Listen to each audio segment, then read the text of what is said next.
So we have our first friend here, Wimpod. Wimpod is a bug water type Pokemon with the ability Wimp Out. Now, Wimp Out allows you to swap out when you get hit by a super effective move, which I don't see that being that great. It's kind of like having an eject button when you are playing competitive play. It's not very viable, but that is an interesting thing to keep in mind. So that is something that we'll probably not see. I hope it has a different ability when it evolves, if it evolves, because this thing, I don't know what to really say about him. He's definitely kind of reminding me a lot of a baby tadpole, just kind of swimming in the water. Next, we have our friend Bounsweet. Bounsweet is a grass-type Pokemon with the ability Leaf Guard and Oblivious. This is going to be a fun Pokemon. It reminds me a lot of Flabebe, but as a strawberry or a turnip. Kind of looks like a strawberry or turnip, depending on how you look at it. But it has such a small evolution that I think it's just going to become so big when it evolves. I'm excited to see this. Grass type is my favorite personal typing of Pokemon, so when it is fully evolved, I would love to see what it turns into. Maybe a giant tree. Maybe kind of looks like Sudowoodo, but a little different when it grows up. Maybe it'll actually have blossoms. Next, we have our friend Comfey here, who reminds me a lot of Klefki. It's a fairy type Pokemon that's circular, except for this one has flowers instead of keys on his name. So we will see how Comfey turns out in the future, but it seems that I wouldn't be surprised if it never had an evolution, just as how Klefki didn't have an evolution.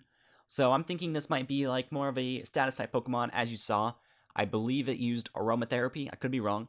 Don't quote me on that.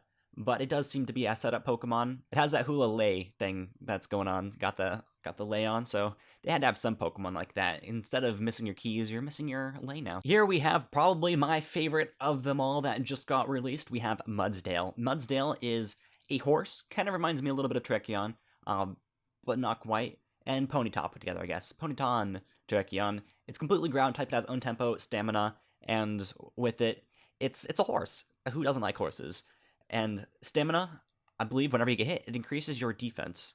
So that's going to be a great stall type Pokemon, something that you want to get out, maybe on a switch in, so that it's not going to be a super effective attack, and it's just going to just brawl its way into your heart. Next up, we have Mimikyu. Mimikyu is an interesting Pokemon. It's Ghost Fairy. It gets its Ghost typing with its ability Disguise, where the first time you get hit, you're not going to take damage from that hit, so that's great. You don't necessarily want to have that as your switch-in, but when you are battling with it, maybe go first so that you can see what the other person's going to do. It's kind of like a free protect on your first turn, so that is great. But it will lose to like a fake out Kangaskhan or Scrappy, fake out whatever anyone does with that.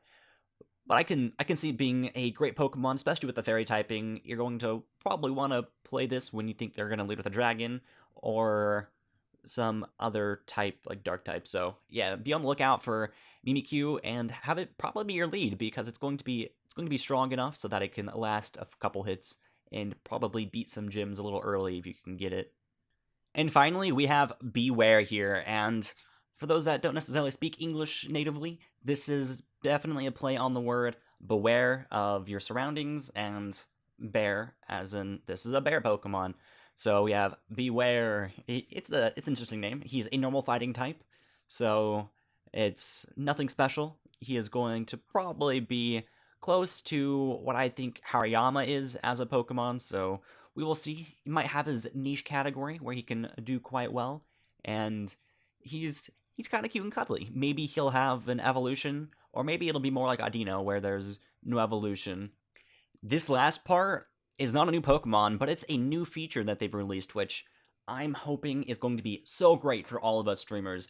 One thing this is going to allow us to possibly do is not need to add all of your friend codes when we go to battle, so no more days of going out to the menu and battling with you all by choosing to add your friend codes. We can actually hopefully battle you all now with the giving you a code to all type in, and you can all battle, kind of like how Mario Kart has its tournaments with its tournament codes. I'm hoping that's the same thing here. We can all go in, we can battle each other, and it's a lot easier of a process. This is something that Pokemon highly needed, and I'm hopefully going to be happy with the turnout of this new tournament setting that we have in Global Link. Oh yeah, there's something here about hyper training. Maybe this has something to do with a new type of super training.